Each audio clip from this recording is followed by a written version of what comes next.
Сәлем достар, бүгін сіздермен сұлының адам ағзасына пайдасы туралы өткен видеомда айтқан болатынмын. Енді соның жалғасы екінші бөлімін айтқалы отырмын. Видеомыз сізге ұнаған болса, лайк басып, подписация етіп, комментарий жазып, достарыңызбен бөлісуді ұмытпаңыздар. Сұлы бізден 4000 жыл бұрын пайда болған дәнді дақыл болып есептеледі. Сұлының тарихи мекені ол Монғолия және Қытай болып есептеледі, бірақ қазіргі кезде Европа мемлекеттерінде де өсіріледі. Ағылшындар таңғы асын сұлы ботқасымен бастайды. Ол Ұлыбританияның ең сүйікті асы болып есептеледі. Сұлының пайдасы жайлы айтып өтейін деп отырмын. Ол қандағы холестеринді нормада ұстап тұрады, ағзаны нығайтады, асқазан ішек жолдарын нығайтып, қант диабеті бар адамдарға көмектеседі. Ауруға төтепкі береді, қалқанша бездеріне жақсы көмектесіп, бауыр, бүйрек ауруларына, іш қатуға, ас қорытуды ретке келтіреді. Бауырды тазалай отырып, шлак, токсиндерді сыртқа шығарады, жүйке жүйесі, жөтелді емдейді. Организмдегі суды сыртқа шығарып, адам күйзеліс кезінде көмектеседі. Бауырды тазалай отырып, ағзаға жаңа күш береді, шаршағанды немесе ұзақ уақыт шаршап жүргенді басады және де салмақ тастауға көмектеседі.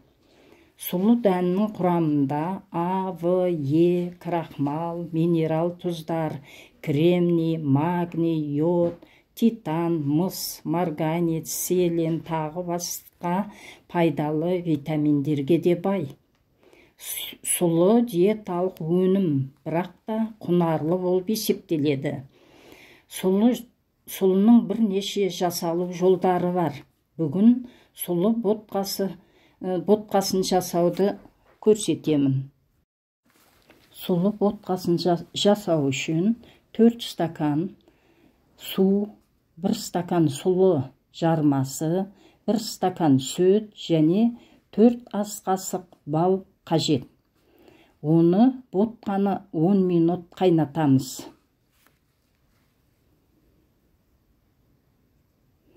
Мен сұлыны жақсылап жуып алдым. Енді суымызды кастрюльға құямын.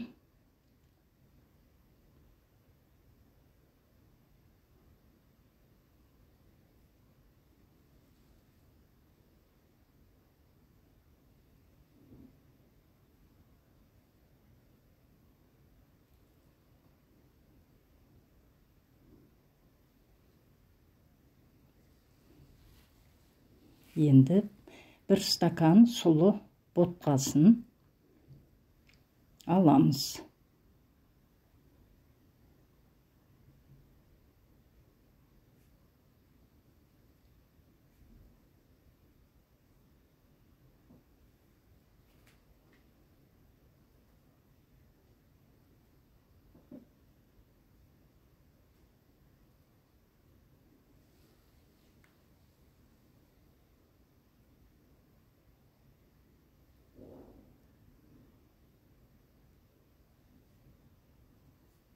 Осылайша жуып алдым, 2 рет жудым. Енді суымыздың үстіне сұлыны саламын.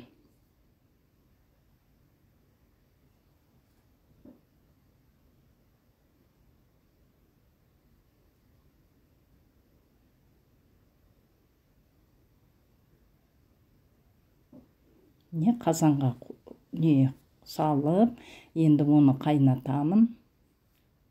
Етіндегі көбігін алып тастаймын.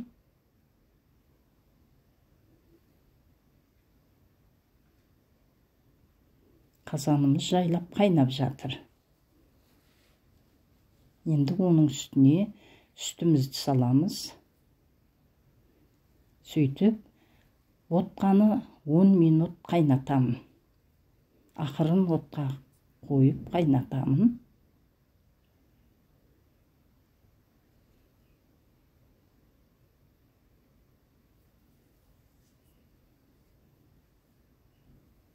Дайын болды ботқамыз. Міне 10 минут қайнады.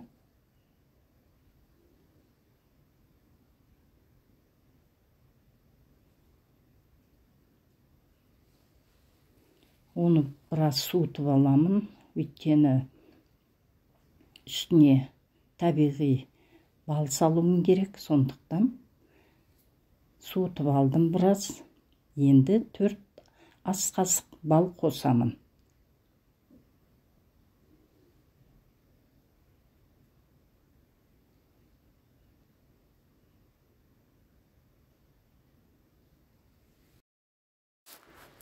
Бұл ботқаны күні бойы жеу керек.